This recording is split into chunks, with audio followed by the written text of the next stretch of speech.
Coffee and Headlines is brought to you by the generous support of our viewers and the following community partners: Best Cord Cutting TV, Bravo's Restaurant Bar, El Rey Lounge de Versalles, Joint Boutique Hotel and Cowork, Puerto Vallarta Neurofeedback, Puerto Vallarta Owners Reps, Oculto, and Siam Cocina Thai.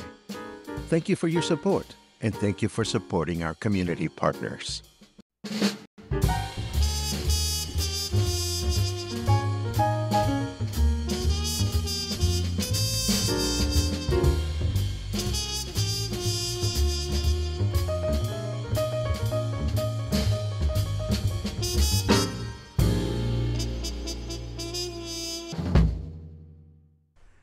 Hello, everyone. Welcome back to Coffee and Headlines, our morning get-together live here on Facebook, where we take a look at your comments, ideas, suggestions. We take a look at the news.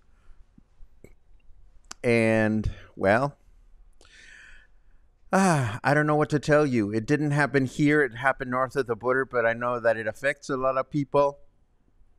All I can say is we are going to focus on the things that we can focus on that have to do with our city, our state. But I am mindful of many of you, and I'm reading some of your early comments. It's a big day. It's a big day for many, and we're going to leave it at that. Today we have interesting news.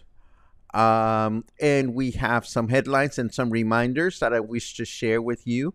Some are good news, some are interesting. I don't think we have really bad news today. Well, let's have a look at what we have. This is really good news for our state and our municipality. The state of Jalisco has a new natural protected area called Sierra El Cuale, which covers a large portion of our municipality. There you see it on the map. The area is extremely valuable to our environment, with 1,858 different plant species, 72 mammal species, 314 aviary or bird species, and 111 amphibian and reptile species registered in this area.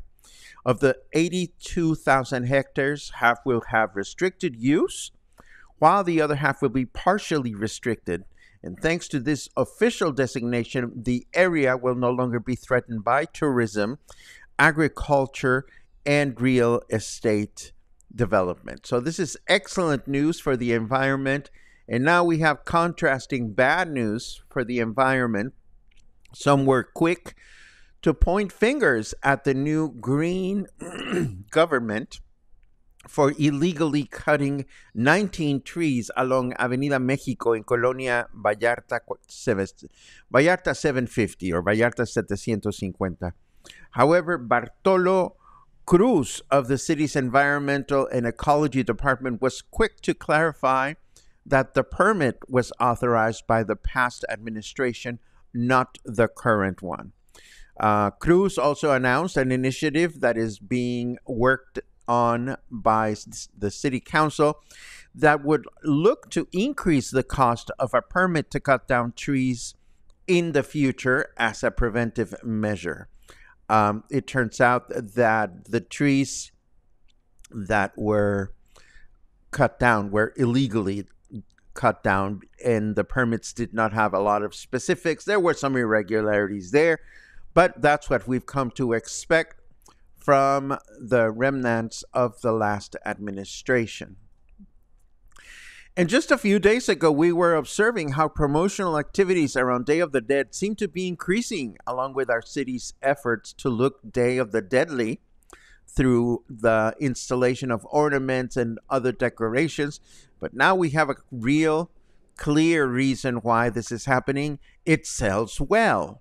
The Federal Tourism Ministry announced that between November 1st and 3rd, Puerto Vallarta welcomed approximately 32,000 visitors who took hotel occupancy numbers up to 81.2%.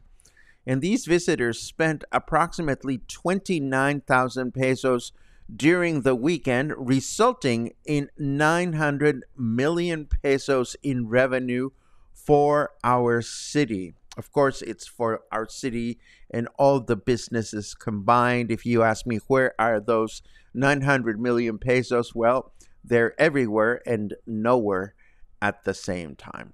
Let us take a quick look at the weather forecast just to see what we can expect for the next 3 days. Da, da, da, da, da, da. Oh, I'm not going to touch that one. But Snarky Weather says, you stupid fracking meatbags. I'm going to leave it at that and just say that it is 29 degrees out there right now. Humidity is at 62%. Not so great, not so bad. And our weather forecast says today we're going to have clear skies in the morning with rain in the afternoon. And I do believe I smelled a little bit of a drizzle last night. Our high for today is going to be 31, and our low is going to be 23. Tomorrow, Thursday, we can expect mostly cloudy skies in the morning with rain in the afternoon, a chance of rain of 28%, a high of 31, and a low of 23. Great Rachmaninoff weather, if you ask me. Boom, boom. And then on Friday, we'll have a humid day with mostly clear skies throughout the day, a chance of rain of 20%, a high of 30, and a low of 24. Not bad. Am I getting excited about Rachmaninoff? You bet I am. We're going to take a great look at some of my favorite works by this amazing Russian composer tomorrow. His music is just spectacular. So tomorrow, we'll take a look at Rachmaninoff's music, and we'll think about Rachmaninoff's music as a style of a restaurant. So what do you expect at a Chinese restaurant? What do you expect at a Mexican restaurant or a restaurant that serves Thai food? Well, in that mindset, we're going to take a look at the music of Rachmaninoff. What do you expect will happen at a concert where Rachmaninoff music is performed? What are the characteristics that identify his music? And once we have those figured out, we're going to take a look at some of his most extraordinary works of music and highlight what to listen for as we are enjoying them. If it sounds like something you'd like to do, again, this is tomorrow at 5 o'clock at the Joint Boutique Hotel. Lots of romanticism, lots of melancholy, and I think we can use a little bit of that. In other news, if you haven't attended the Emiliano Zapata Art Walk, known as Arte Zona Romántica, this helpful article from Banderas News will tell you what to expect. The event takes place every other Friday night from 6 to 9 p.m. and involves 19 participating art galleries and studios. The article has a handy map which you can consult to find out where to go and which are the participating shops. And Tribuna de la Bahía reminds us of UTMB, or Ultra Trail du Mont Blanc. This is a world-class trail running ultra marathon that comes to Puerto Vallarta starting tomorrow and continues through Friday. To learn more about the event, I will also leave you with the official website so you can hopefully find out along with me what's in it for us spectators, where to go, where to watch the finish line, and so forth and so on. I do remember reading when we first mentioned this a few weeks ago that it would also involve running along the Malecón. So we'll try to get some information as to how and when this event will unfold. And last but not least, before we dive into your comments, of course, we have the spotlight this afternoon. We're going to be joined by Carmen Porras, who is going to tell us all about her Mexican-style Thanksgiving dinner, which is coming up later on this month. So the United States and other countries appropriate Mexican traditions. Who says we cannot appropriate U.S. Thanksgiving and turn it into a Mexican-style celebration? I'm curious to learn what Carmen will serve at her dinner, as I'm sure you are as well. Again, the spotlight will be in person this afternoon at 4 o'clock at the Joint Boutique Hotel and Cowork, more specifically at the Cafe Rio. If you're ever interested in joining the spotlight and you want to toot your own horn, whether you have a great product or service that you offer, or maybe you have an upcoming event that you want to have a lot of people attend, the spotlight is for you.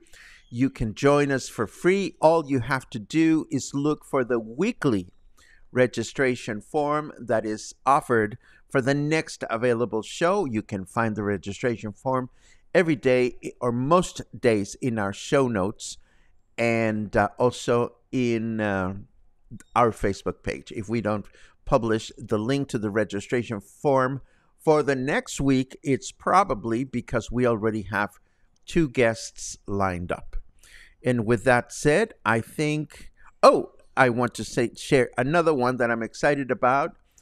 Our dear friend Amy Armstrong, a personal friend and a friend to our community, she's coming back to Nacho Daddy starting on November 13th. Time flies.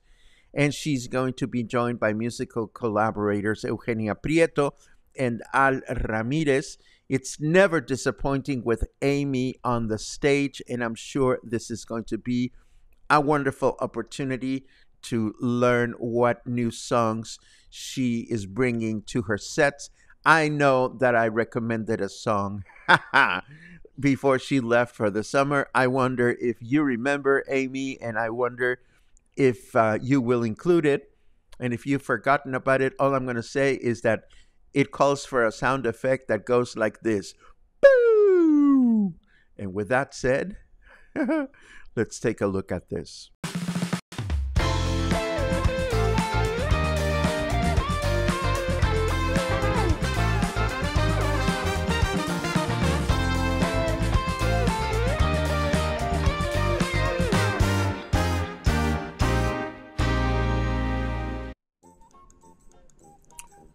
Okay, let's take a look. Ah, good Lord. Oh, good Lord. Yes, I am looking at some of your comments. I don't know what to say. I really don't. I understand how you're feeling, and we'll have to see how this is going to affect your country and Mexico moving forward. Oy. Okay, so it is upsetting that the trees were getting cut down, but unsure who was cutting them down, private or city workers. They had a chance to cancel the permits once it was reported. Pass the blame onto the old administration. He should have said that the city is replanting 20 trees would have been better received. Well, I hear you, Michael. These news about trees getting cut down and the solutions or alternatives or sanctions that the city puts forward are just as important. How did you know, Brian? That's right. That's right. I was having a lunch with Amy, and I can't remember how we got to talking about great, like, one-hit wonders from the past. And I said to her, you know, Amy, you should sing Afternoon Delight, because it's on the one hand, it is a seemingly innocent song. But then when you think about Afternoon Delight, I'm going to have some Afternoon Delight, it's a little interesting also. And it was Amy that said, oh, yeah, we could do that. Boo! So maybe Amy will include Afternoon Delight in her set. Maybe not, but there you have it. Let's see. Oh, I like the way Sherry is thinking. I'm thinking that a great way to feel good today would be a nice meal at Siam, but alas, we are in the States right now. You know, I might sacrifice myself for you, and after the spotlight, I may sneak over to Siam and find some takeout. If I can. I'm not sure that I'll be able to do that, but yeah, some Thai food would be great to cure the soul. Meggie as in Peggy, Hello, Maggie. Less than 2 weeks now until my return to Puerto Vallarta. If anyone else is coming to the tennis tournament, let me know. Tennis tournament. I know there's a tennis tournament, but I forget the specifics of it. So if you've seen any news headlines or URLs, Maggie, that you wish to share with us, please do so. I haven't seen anything lately, but I'll keep my eyes open so that other people can join you there. Oh, and this reminds me, I'm doing something crazy and different tomorrow.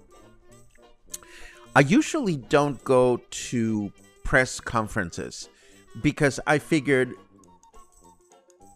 the news will come to me one way or another. But tomorrow I have been invited to attend a press conference right at 11 o'clock in the morning. So we will wrap up our broadcast as usual, and I will dash out to Plaza Caracol for a press conference, and which means that tomorrow's show notes will be delayed until I come back home from Music Appreciation Rachmaninoff. So you're probably thinking, well, what kind of press conference would drag me out of the house? Do you want to know? No, I won't tell you. I will tell you on Friday after I have attended. But, oh, fuck it. I will tell you. It's the people that are doing the Lucha Libre. They invited me and they're like, well, what can we do to attract more of the English-speaking community to come to Lucha Libre? And I said, leave that to me. No, I'm just kidding. I just want to support this. I think it's fun. I think it's a great cultural tradition in Mexico. And we had a great time. And, the press conference is not far from my home. So we're going to go see what that is all about. And Maggie, thank you very much for that. If you already have information about the tennis tournament, I am sure you're not the only one that is interested. And I'm curious to know where it's happening because apparently all the tennis installations that used to be at Hotel Puerto de Luna are gone. So I look forward to learning more about that. And of course, tomorrow after Coffee and Headlines, I look forward to learning more about the next Lucha Libre event in town. Hopefully I'll get the organizer and a couple of luchadores to join me in the spotlight sometime in the near future. And I think we're done. Yes, thank you very much for joining me today. Thank you very much for all your kindness, your subscriptions, your memberships, your coffees. And of course, thank you very much for mentioning what we do, for subscribing, for liking, for thumbs upping, for sharing the information. It goes a long way to continue expanding this great community you've created. Have a great day. A quick cue. Are you a secret want-to-be wrestler? No. But my camera secretly wants to photograph that world. And I mean the wrestlers, the people, the ambience, the craziness, the fun, the children. It really, I want to take a lot of photographs, but that's just me. Anyhow, go have a great day. I'll see you later on in the spotlight, and I'll see you tomorrow morning. Coffee and Headlines as usual.